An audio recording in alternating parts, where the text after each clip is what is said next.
Hi, this is Yasmita from Yazzie International, and I'm the designer of the Yazzie Craft Storage Bags. I'm based in Melbourne, Australia, and it's 6 a.m. on Sunday morning here, the last day for the show for us. And I decided during this show to be up at 2 in the morning and 6 in the morning to be part of the show and do the lives as well. So you personally can meet me, also ask any questions that you might have. And we did include a lot of content for the morning and afternoon sessions on a more general basis, showing you a lot of product demos, some interviews, some customer reviews. There's just been so much going on for the last 3 days, and I hope you enjoyed everything we provided. It was our way of communicating with you during this difficult times. And we've been coming to the US for so many years. This is our 20th anniversary now of the business. And we're very happy that, we've got this far through all these difficulties. And we know all of you love your Yazzie bags. So we appreciate the opportunity of being part of this event. The organizers have done a fabulous job, and we just thought this is our way, one way to communicate with you. So for now, I'm going to explain. We've got a catalog that you might already have with you. That was a year ago. We've just introduced a new catalog now, which has arrived in the US. So all orders will be dispatched with this new catalog that's 16 pages long, and it includes all our products, including the new iron storage bag, which holds your Oliso iron. And we've also got our Sashiko kits that have arrived in the US. So this is something where you might feel you want to do a small project if you like sashiko and feel that you can, start preparing your little gifts for your holiday season. It does work out quite well. There's something for everyone out there, and it's important that you understand that these are just ideas and inspirational ideas.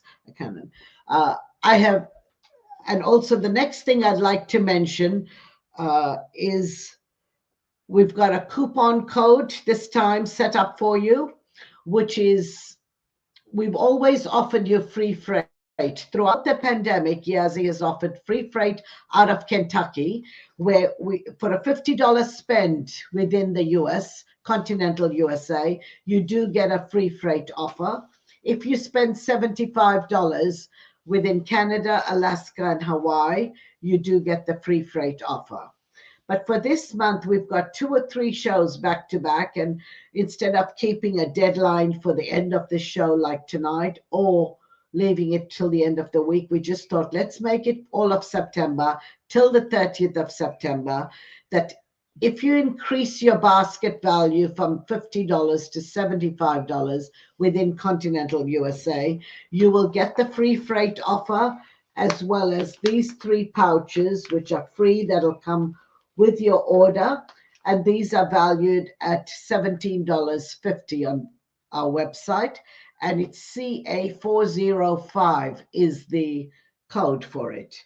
And if you spend $100 for Canada, Alaska, and Hawaii, you will also receive the little gift pouches. You don't have to include that. You don't have to pay for it. It'll get included automatically by just having the values correct over there. The system will read it. Please don't forget your coupons, because I think it's important that we include them. We have had a couple people during the show write to us 2 hours later and say, I forgot the coupon. That's okay because we still haven't placed the orders. We're waiting. It's a weekend here for us, and we'll be doing that on Monday. But after that, it gets difficult, and I don't want to disappoint you. Now, the coupon to use for continental USA is YAZ12, YAZ12. The coupon to use for any orders from Canada, Alaska, and Hawaii, it's YAZ12 and C for Charlie at the end. Now, this is all available on the vendor page on the Wisconsin Quilt Show as well. The details are there. We've had so much of social media postings telling you that there's terms and conditions, and there's no, and I'm mentioning it here as well. So there's no reason why you should really forget or not use your coupon if you are watching today. So it's, and I will get to other parts of this talk now in a few minutes. Let me just work through my way. The next thing we're doing is the Global Quilt Connection. We are part of that as far as just branding, marketing, because we felt all the educators in the US needed to have some of our bags to organize themselves for their craft supplies when they're out teaching face to face or even on a virtual basis.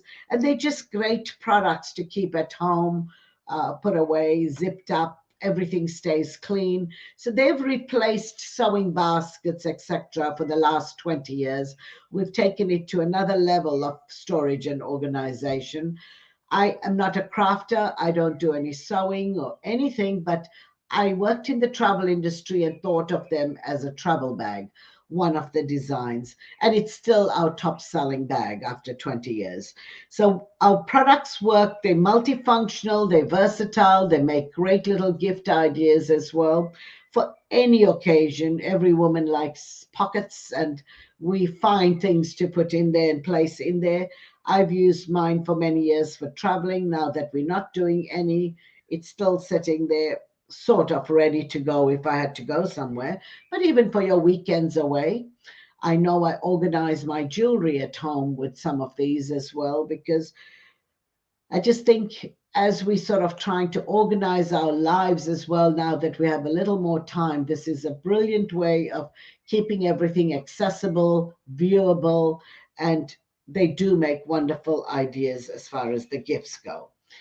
And so, if any of you are part of any guilds and you feel you can distribute some of our catalogs face to face, if you're having those meetings, let me know. I'd be happy to send a couple bags, and you can use Yazzie bags as a door prize, a raffle prize, even on a virtual basis. If you're doing anything and you want to include Yazzie bags as one sort of part of your virtual meeting where we can show you some of the popular quilters and embroidery bags.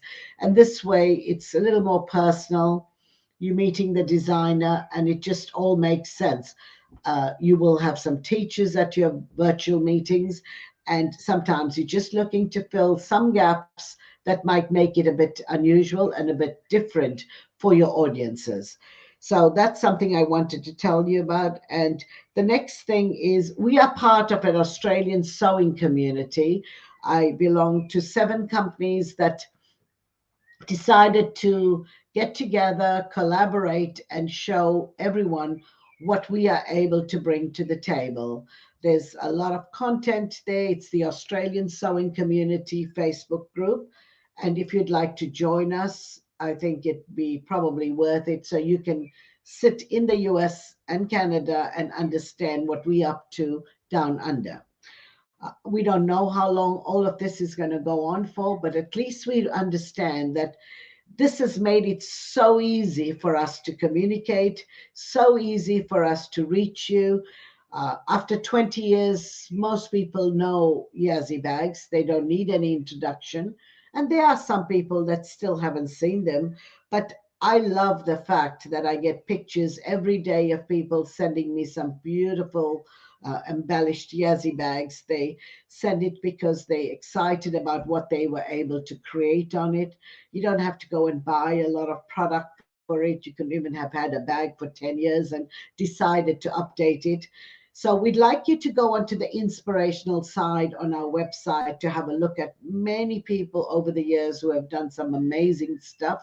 That's why it's there. And that's why we invite people to it, because the more we receive information on what you're doing, that helps others to get inspired. Because some people like English paper piecing, some people do beading, wool applique. It just depends what you want to do. Sashiko on the bags. The list is endless. So do join us on the Australian sewing community. And what I'm going to do now is talk to you about a couple of the now these were the pouches I mentioned, which was CA405, and that's going to be part of your free gift, having spent the correct amounts. Continental USA is $75 to get the free freight plus the gift, $100 from Canada, Alaska, and Hawaii to get your free freight and the gift. Now, apart from that, we also supply another size of pouches, and I thought it'd be a good time to show you. These are 2 rectangle pouches, and you can purchase them, and the code is CA420 on our website. That's another handy little pouch. The next one is larger. This is CA510. So you've got 3 sizes, and you might want to add on to your order so you can use it within the bags. Maybe take your basket value from the base for an extra $25, and then you will also receive these gifts. So it probably is worthwhile for you to just add another set of pouches. I'm just suggesting it. You don't have to do anything you don't want to do, but they do work. A lot of people come to me and say, the pouches are the best things you've ever made over the 20 years, because we use them everywhere. I know in my handbag, I've got my medication in some of them. I keep my makeup, my extra car keys, everything's in there. And they're great gift ideas. And that's the important thing. So now I'm going to move to the next, a little demo. I've got a clip that'll show you wild boho, which is, sorry, it's Sue Spargo. We're going to do a not an interview, but she's done amazing stuff with our bags. And this will go on for 20 minutes, and it'll give you lots of inspirational ideas. She's been doing this for many years, and I truly appreciate her now as a friend, as well as someone who supported Yazzie bags and loves them, and has made some beautiful designs on them and inspired many of you out there to prepare some of these kits. I mean, she does sell them as kits, etc. So have a look at it and enjoy this.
Hi, I'm Sue Spargo. I'm a designer and a maker of many different things, quilts and embroidery. Just because of what I do, I have lots and lots of threads, needles, and I always love to find the correct or the best solution for storage.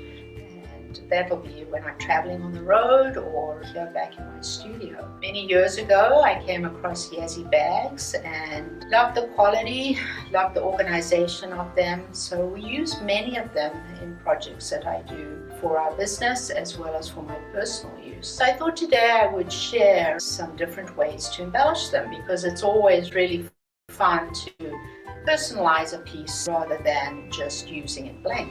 So I often make what I would call little mini quilts that would go on the top of a bag. I also do ribbon design, so I often incorporate ribbons on the handles. So I thought I'd share with you some different ideas. Recently, I came out with some pre-cuts with wonderful threads, and these are little pre-cut blocks, just like this.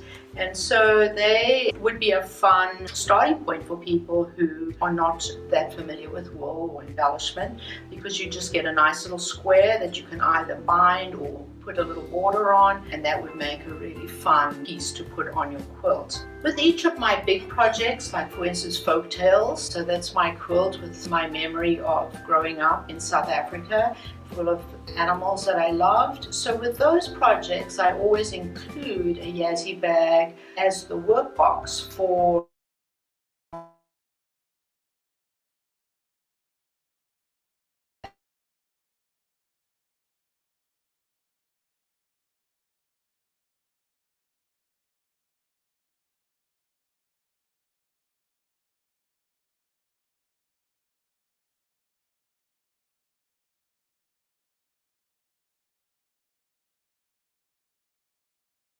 teaching, so that I have everything together in one little bag. So I'll use an applique design. Often, because I work with hand-dyed wool, I would cut out all the pieces and then I would applique the wool down. Alright, so once you decide what little pattern you want to make, you would take your pattern, and we're going to now draw this on freezer paper. And I always use freezer paper because it's reusable, it's easy to use, reasonable in price. So I'm going to trace this little leaf on here, and I always trace my images and then I cut them out on the line. So I do like to cut out my templates.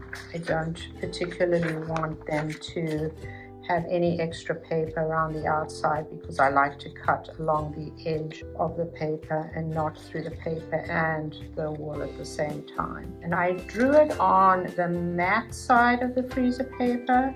The back side of it has a little bit more glossy, but that is the side that's going to iron down onto the wool. So there's my little leaf. So right here I've got my iron set up. I'm just going to use a hot dry iron that onto, I always say the right side, but with wool it's hard to tell what's the right side, so often I do it for the color or the texture. Sometimes they have a different texture on both sides. Now I'm going to cut this out around the edge of the freezer paper like this. And see how nice the freezer paper is for a template, because it'll stay on there. And the other really nice thing is that you can reuse it. So you could, if you have multiple leaves, you could reuse it. So now I'm just going to peel this off. The thing about freezer paper that's fun is if you want to ever do like a direction, you know, if I had lots of leaves and it was a top and a bottom, you can mark it. You can also make yourself notes on them so that you can keep them for further use. So then I would take it to my piece and I would pin it in place. And I like to use these little applique pins. I don't like big pins, so that they just hold the wool in place. And as I'm trying to think about where I would start with anything that underlays anything. So for instance, I would do this little stem first because it underlays the yellow. I'd do the yellow, and then I would also do the purple, and the last part I would do would be the green leaf.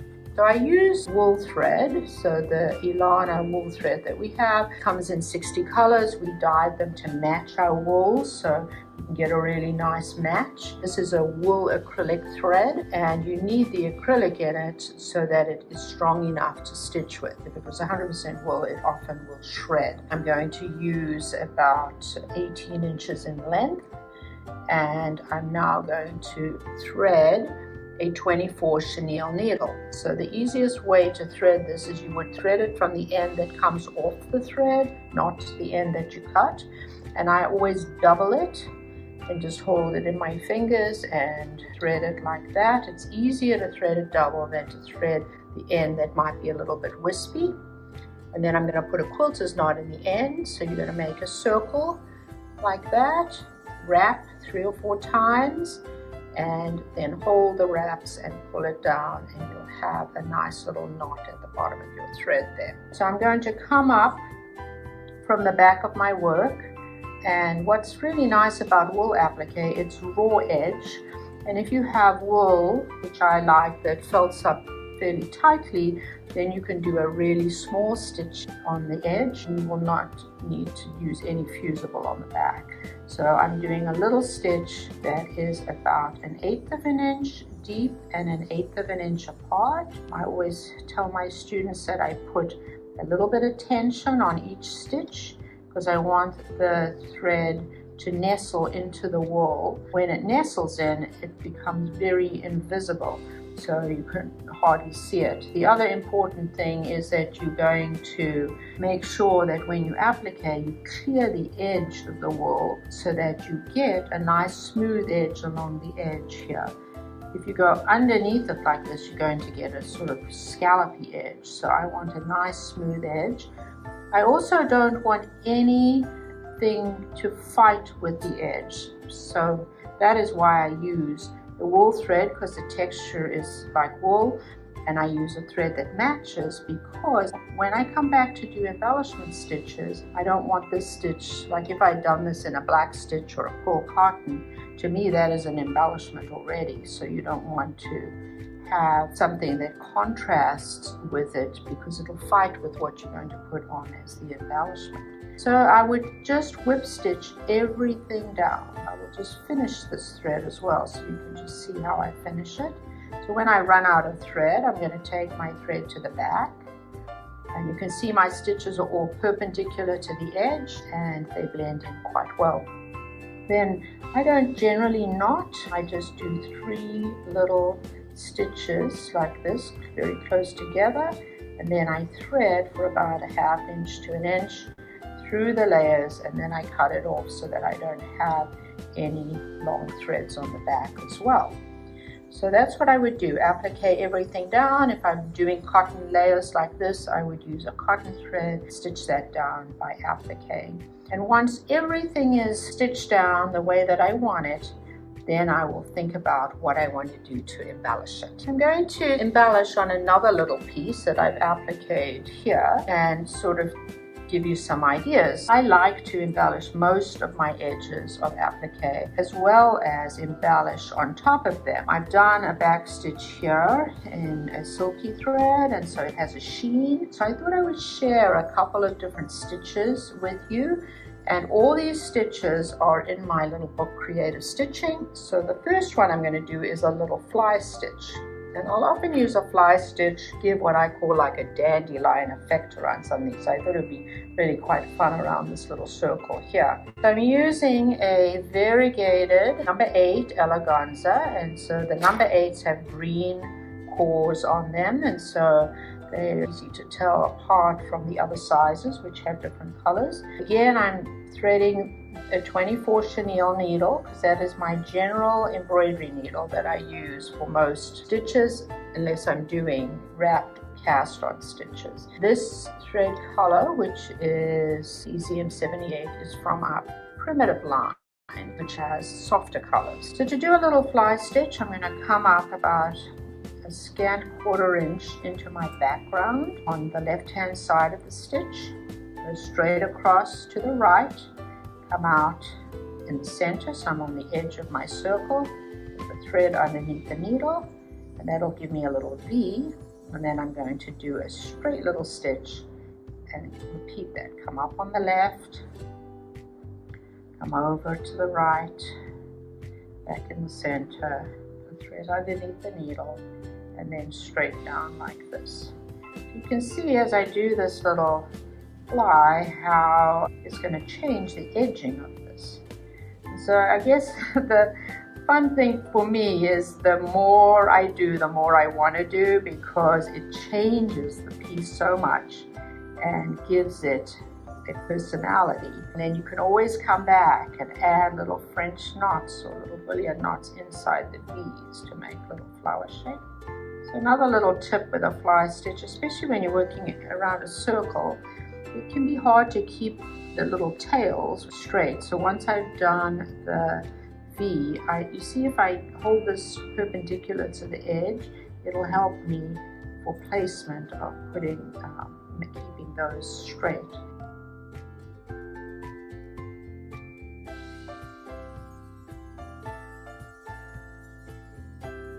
So that is sort of fun. You can see how that, this little stitch works really nice also around flowers because of, like I said, the sort of dandelion effect or like some starburst. That's really fun. So the next one I'm going to do is I'm going to do a little chain stitch around the edge of this leaf. And you'll see how that'll also change the look of it. So I'm going to pick up a green thread. This is EZM 103. This is also in a size 8. It's variegated, so it'll have a little bit of a texture around there. But I tend not to use very contrasting colors. I like the colors to blend, and I prefer to use contrast. Say I want to do French knots down the center, then maybe I could pick up a teal or a pink or something like that, but I tend to edge with similar colors so that it enhances the piece. So to do a little chain stitch, you're going to come up, put your needle back in and where you came out, and come forward a little bit with the thread underneath the needle.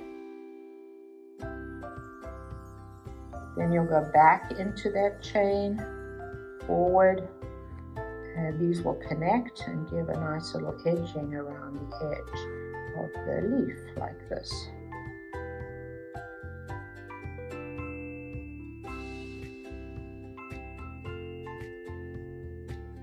A nice little stitch. I do like to use a chain, especially in a size 8, because sometimes if you just did a back stitch in an 8, it gets a little lost. I tend to do the back stitches in the heavier threads, the 5s or the 3s, because the chain stitch has like a double thread, so it's a little bit more visible than if it was for a back stitch. So you can see how that will edge the edge of the leaf.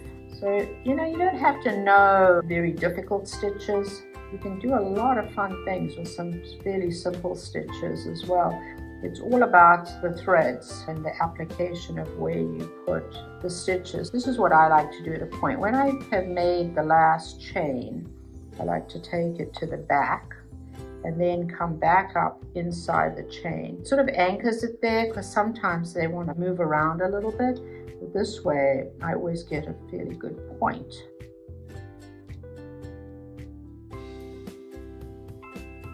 Come up the side here.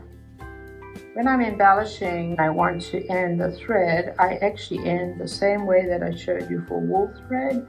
I prefer not to knot, but just to do little back stitches on the back. So you can see how that sort of changes what an image looks like, which is sort of fun. So, you can do as much embellishment as you like. Another nice thing is to do little French knots in the rick racks. If you've used rick racks, you can personalize your piece as much as you like so that you have a unique piece to put on your Yazzie bag. Again, you can then come back and hand quilt it or machine quilt it or just back it with a backing and a binding, and then it would be ready to attach to your bag.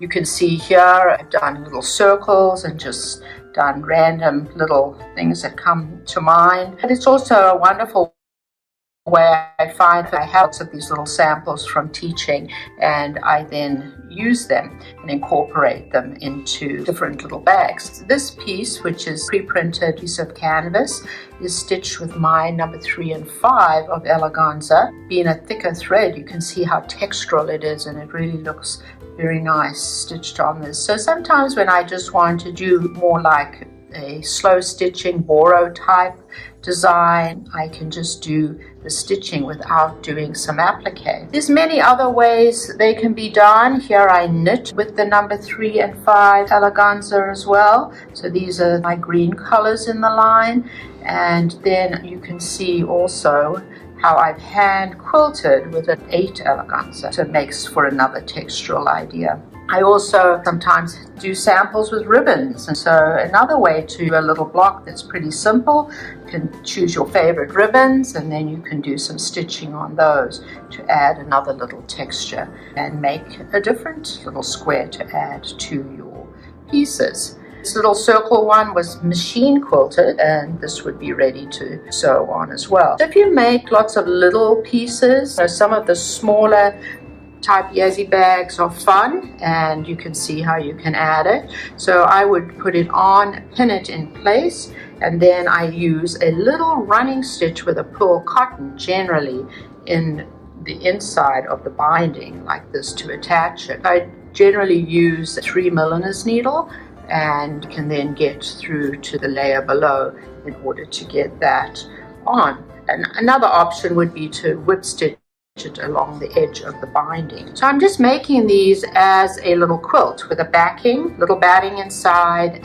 quilting them and then binding them generally with a 2.5 inch cut binding. This little double deluxe is one of my favorite bags, and I think why I like it so much is that it always reminds me of an old-fashioned little sewing basket.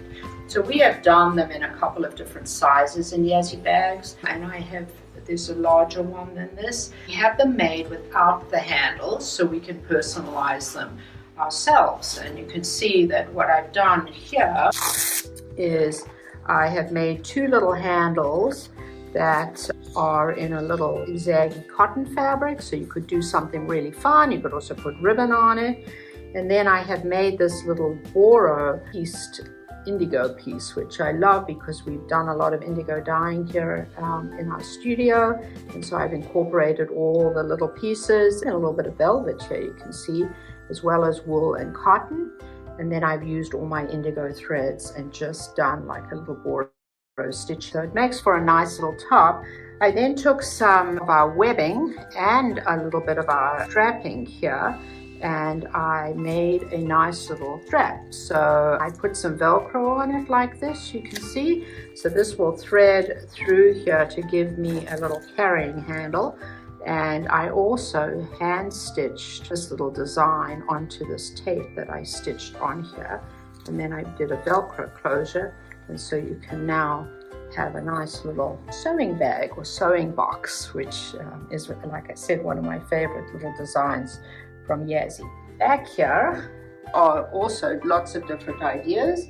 Here is one that I did for my cuppa, and I used a ribbon to put on the handle, so that's a little different. This one I just made a little band with little circles. Same with the little ironing bag that's bound with little circles. These little ones are from our pre-cut blocks, so you can use those for embellishing as well. This little bee one that I designed, and this is the bag from Folk Tales. This little bag back here, which I love, it has storage for our pouches, so you can fill these with threads and then carry them like this. But I love the front of this because I did this with a little Boro piece incorporating buttons and sashiko, and then I also embellished the handle. So there's so many varieties of bags for all different uses. Sure, you would find the ones that work best for you, but have fun, embellishing them and creating a fun little cover that is uniquely yours.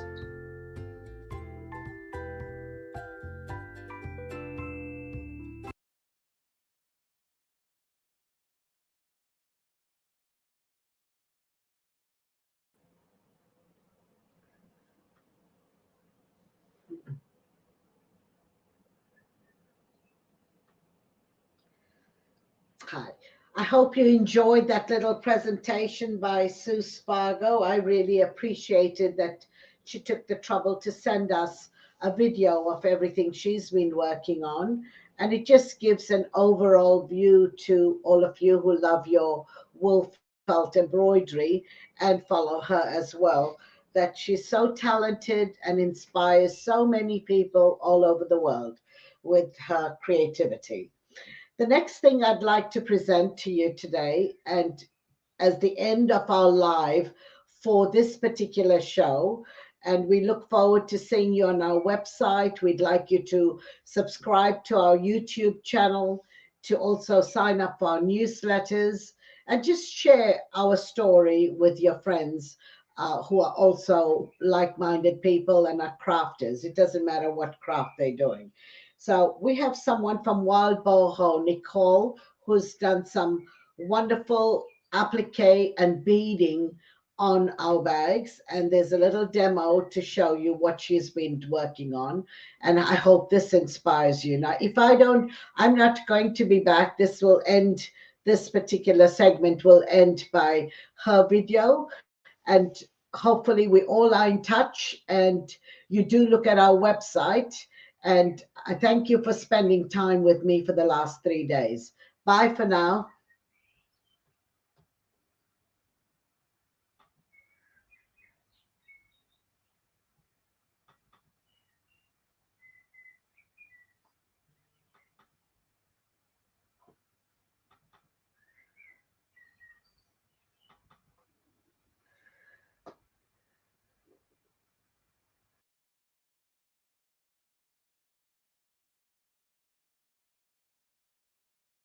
Hi, this is Nicole Vogelsinger of Wild Boho. Today I'm going to be taking you through a tutorial, step by step, how to applique and embroider this bag. This is the Yazzie iron storage bag, and inside perfectly fits the Oliso Mini Project Iron.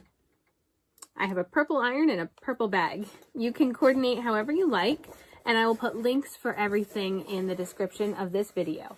So I'm going to talk you through picking a fabric that you love, cutting it up, appliquing it onto here, and then beginning the embroidery process. So let's get started. So I have my fabric, I have an ironing board, and I have my iron. First, I'm going to turn on my iron, and the cool thing about this is it says that there's a resting side. So when you store it, this one says storage side. You store it that way, and you can hang it up or put it in your Yazzie pouch. But when you're using it, you're going to flip it to where it says resting side, and then I turn it on. I'm using a cotton fabric, so I turn it all the way up, and I'll let that heat up for a minute. So this is the piece of fabric that I'm using. It's an Anna Maria Horner print. It's one of my favorites. I've done embroidery with this before. You can see I have a section that I cut away. I'm not exactly sure what I want to use yet when I embroider my pouch, because there's so many really cool things in this fabric. I really like these vines. I like this leaf, the fern, a lot, and the vines that go up with that. And I like some of these flowers. I think it might be fun to add some of the pink flowers, some of the white flowers. So I think I'm going to press this section and see where we go from there. So I'm not touching the iron, I'm just feeling that it's warm enough. I'm going to press my fabric to get all of the wrinkles out. This helps when you embroider, because if you don't iron first, you're just embroidering over bumps and lines in your fabric. I've had this one folded up for a while, saving it for a project. And so I just want to get a lot of the lines out of the fabric. I don't let the iron sit on any section. I can just quickly run this little iron over it. And that's about good. I've got my fern. I've got these lines with the vines. I'm gonna cut a few of these flowers. I'm not sure which ones yet, so I'll just give this a little bit more of a press. So that's the first step. Find your fabric and iron it. And then I'm gonna show you next, we're gonna iron it again, but after we add a product. So I'm gonna finish this up and then head on to the next step. So besides your fabric, an ironing board, and some general embroidery supplies, this is the only other product that you'll need for a project like this. This is the Heat and Bond Light. It's an iron-on adhesive. It's It says it's great for lightweight fabrics, machine applique, quilting. It's great for hand embroidery. I use it all the time. It has a dull matte side and a shiny side. So your fabric, you're always going to lay your fabric on the shiny side, and that's how you're going to iron it on. You can see I took, my piece is in my fabric is cut into two different sections. The fern, I wanted to cut around some of the other elements so that I could preserve them. And so I've taken the biggest piece and laid it on flat. Now, the one thing that you don't want to do as you're ironing this on, you don't want your iron to touch the shiny heat and bond because it's going to get all gunky on your iron. So that's why I love using this iron, because it is small and the little point, I can easily keep it just on the fabric and not have to worry about it hitting the heat and bond at all and getting all sticky and gummy. So what I'm doing now is just lightly running the iron over my fabric. Because I'm using a small little desk-sized ironing board, I'm going to shift it around. You can see I've got tiny little points, and this point is just brilliant for this sort of project. I can lift the iron up and just gently get those little sections down. You also don't want to let the iron sit on any section of this as you're ironing it. So I'm going to let it rest, shift my ironing board. I might turn this way. I like to check and feel. Your fabric is going to start to feel a little bit more solid once it's ironed on and you know that it's on. It's hard to explain it, but once you do it, you'll know what I'm talking about. So I'm just going to get those edges again really carefully. And then I'm just making my way down the length of this fabric, making sure that the heat and bond is secured to all the little edges. I might cut those little leaves out, so I want to make sure that it's adhered nicely. I'll move it down again.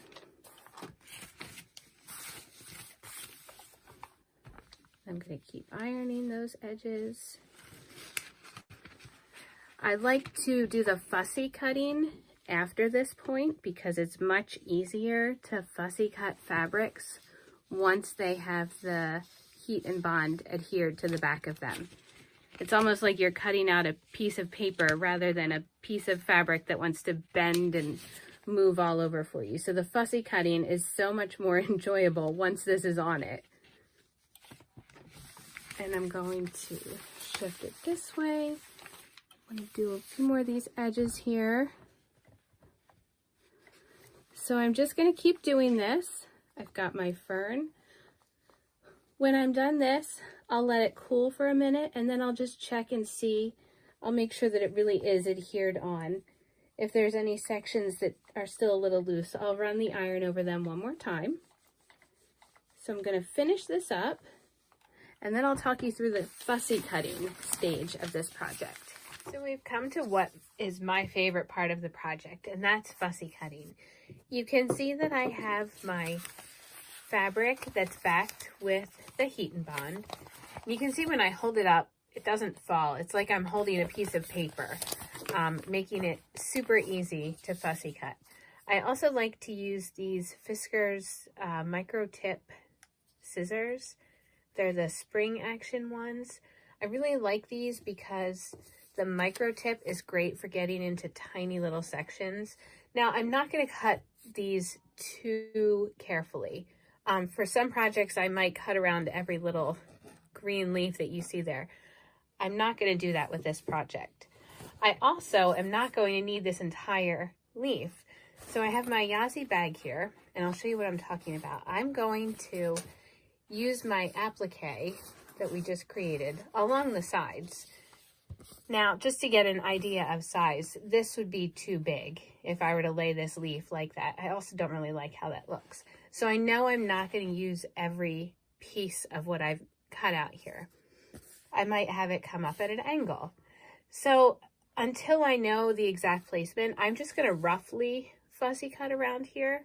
I'm not going to spend tons of time. The same with some of these other elements. I know that I really like these flowers, so I'll probably put a flower along there. That will mostly fit on, but I'm still going to lose some of the edges, and I'm okay with that for this project. I kind of want it to look like the flowers and vines are moving off the edges of this. I'm also not going to do it on the lid of this. I'm just going to have mine go around the sides of the bag. So get comfy. This is where you're going to spend a lot of time just cutting out pieces that you're going to want to fussy cut, or that you're going to want to use on your bag. So for instance, say I'm going to use this flower. I also do want some of the gray background to show, so I'm not going to cut too closely there because I really like the gray and I think it'll look good against my purple bag. I can fix this up at any point, but I'm basically just going to cut little bits off, and you're going to keep the paper backing on until it's time to iron it onto your bag. Now you can see this didn't get hit with the heat as much. That's totally okay. It's still going to iron on when I get to that point, so I don't worry about that. And I'm going to keep fussy cutting, and then we will get to the next part of ironing this onto the bag.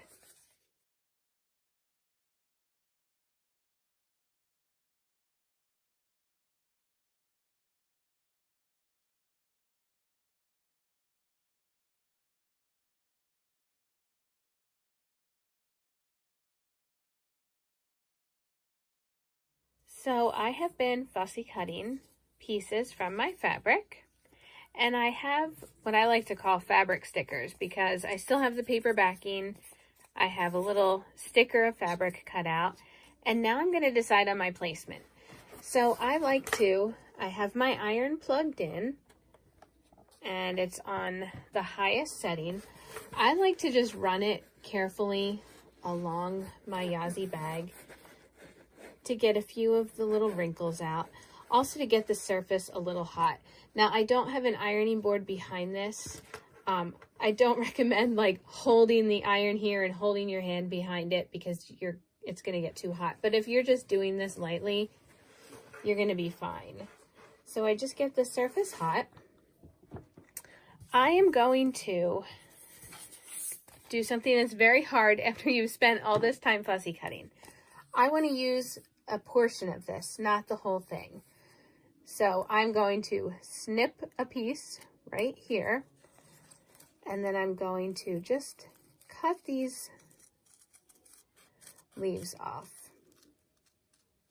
Now I can use this piece, I can cut off little bits of it, attach it later, but I'm just going to set it aside for now. So now I have this piece, and I want to put it on the front of my bag, coming up like that. This is a fiddly part. It takes a little bit of patience.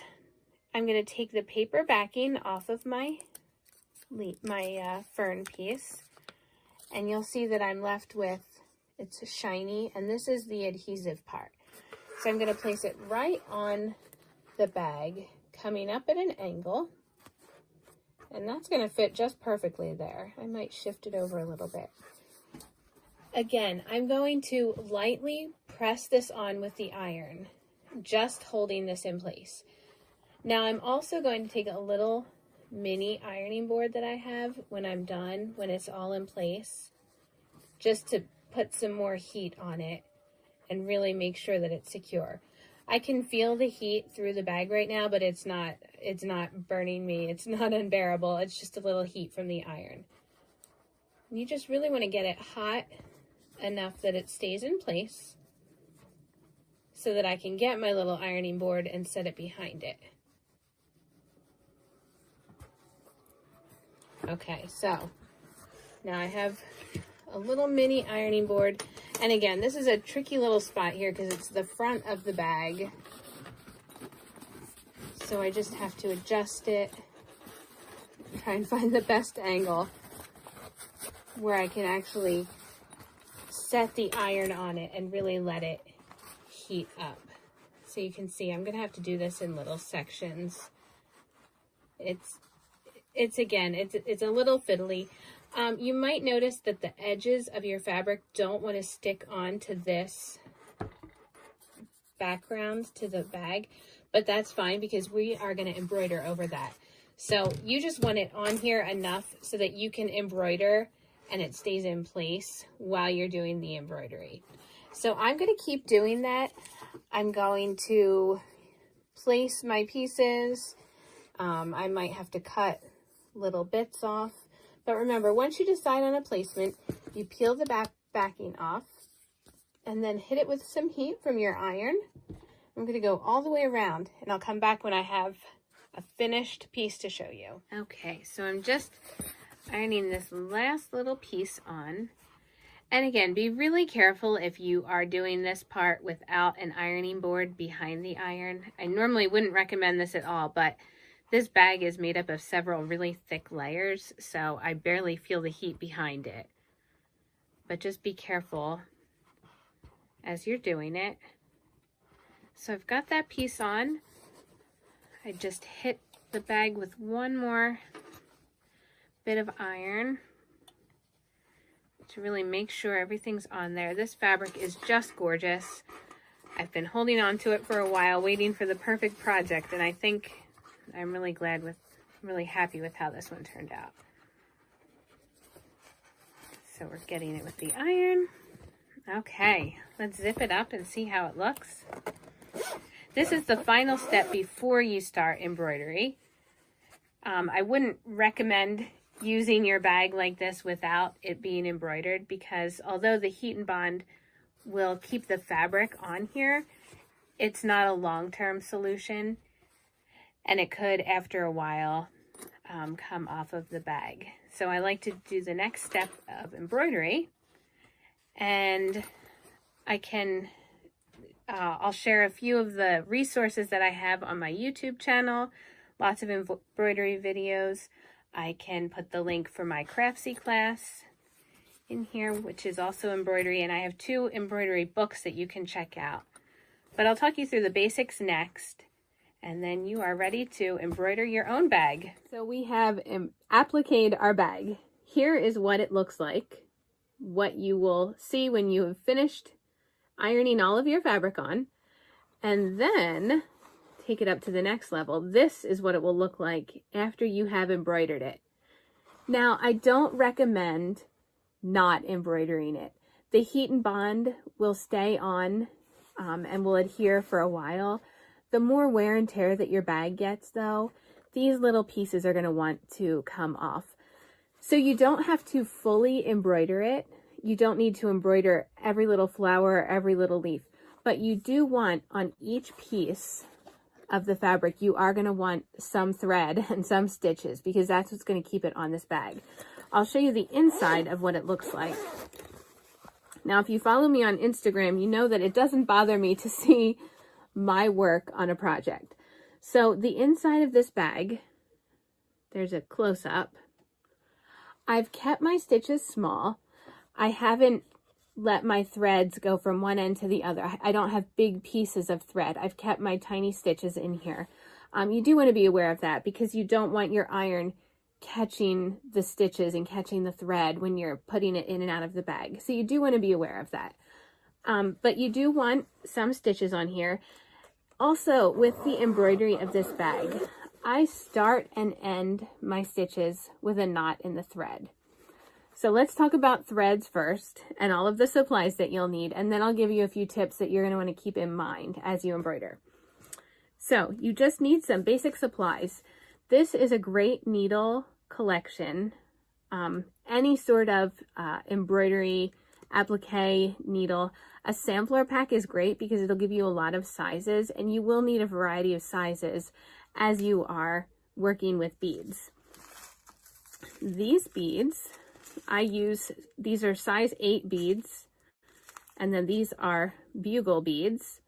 These have a very tiny hole, so I needed a really small needle to embroider these on. These I can get away with using a larger needle. So that's why a variety pack of needles really does help you with a project like this. As far as threads, I love the Suspargo Eleganza threads. These are made by Wonderfill Specialty Threads, and I'll put links for all of this below. These are really great. It's a thin thread, good for beading, but also if you just want to simply embroider this bag, these threads are great. They're really pretty and they will hold up to the wear of this bag. And then just a pair of scissors. So very simple, the items that you're going to need for this. When you do get started, like I was saying, you are going to want to tie a knot at the start and end of your thread. So when I thread a needle, I tie the knot and I get started with stitching. And then when I'm done, after I've added beads, I tie off my thread and do a small knot inside. Especially when I'm working with beads on a project like this, where it is going to get moved around a lot, I like to tie a knot on to really secure my threads and stitches. As far as the best stitches to use for a project like this, I find it's best to keep it simple. Use the back stitch and the stem stitch. You can use them with or without beads. They will really stand up to the use that this bag will get.